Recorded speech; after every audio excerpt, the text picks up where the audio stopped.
While a full stop is usually required just before making a right turn, there are certain instances when you shouldn't, even in the face of red traffic lights. But those situations are unique and very specific.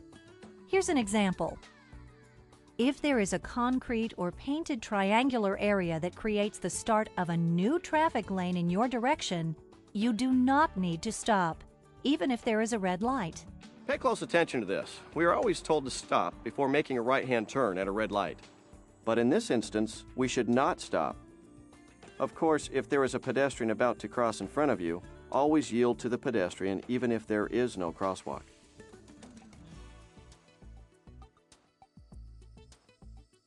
How many times have you followed a car with the brake lights constantly coming on, even if there's no apparent reason? It's typically because the driver keeps his or her left foot on the brake pedal while driving. This is not only confusing for the drivers behind them, it's potentially dangerous, and your examiner will certainly frown upon it if you do it during your test. Generally speaking, use your right foot for the accelerator and the brake. If necessary, use your left foot for the clutch and/or the parking brake. In California, it is legal to make a right turn at a red light.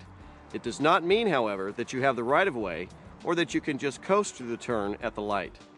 First, you have a red light, and that means you have to stop before doing anything else. Stop before you get to the line. Check to make sure all is clear, and then inch forward, continuing to check for pedestrians, traffic coming from the left of you, traffic coming from in front of you, and traffic to the right. Once you've verified that all directions are clear, go ahead and make your turn. Then, when your turn is complete, check your mirror again to be doubly sure you haven't turned in front of someone.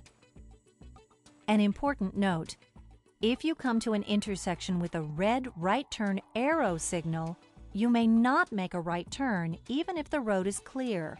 Remain stopped at the red arrow light until it turns green, regardless of how light the traffic may be.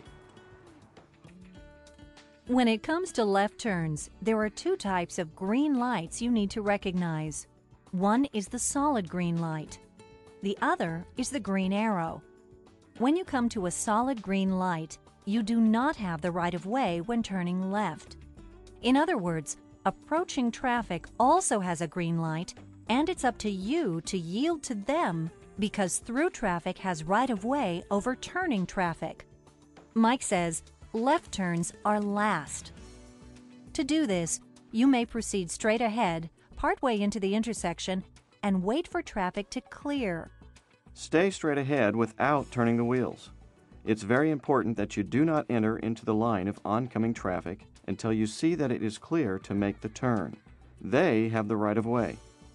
If you're at an intersection with a green arrow, you do have the right-of-way and can go ahead and make your left turn because the vehicles traveling forward are stopped at a red light. Caution is always the watchword, though, because traffic lights do not actually stop cars. Drivers do.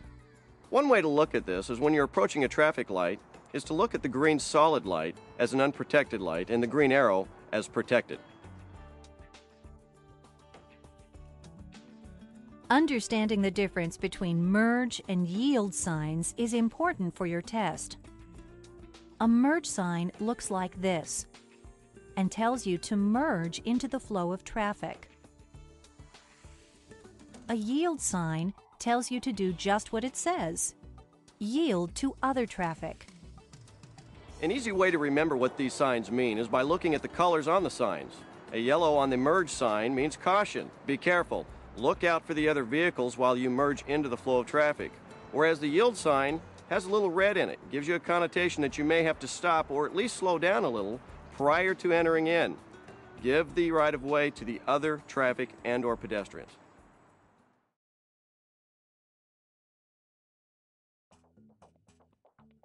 Let's review our 16 tips.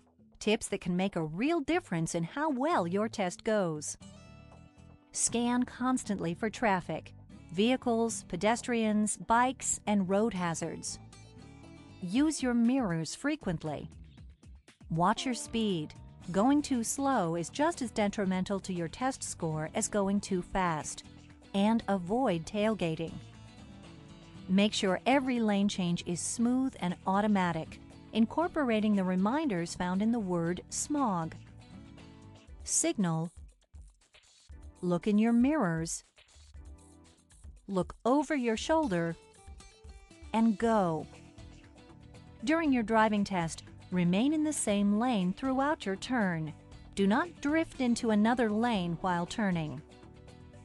Some streets have a special center left turn lane that you must use for left turns whenever this type of lane is present. However, you may only drive in this special lane for the last 200 feet before your turn. Scan for traffic and stay right in parking lots and traffic rings. Look over your right shoulder while backing up 50 feet. Then practice the smog technique while pulling back into the flow of traffic.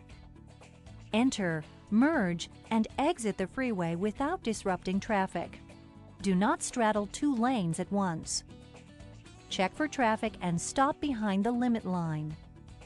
To make sure you've come to a complete stop, press firmly on the brake. If there is a concrete or painted triangular area bordering your right turn lane, you do not need to stop before you turn, unless there is a pedestrian present. Drive with only your right foot. Use it to operate both the gas and the brake. When parking, set the parking brake with your left foot or right hand, depending on the mechanism in your car.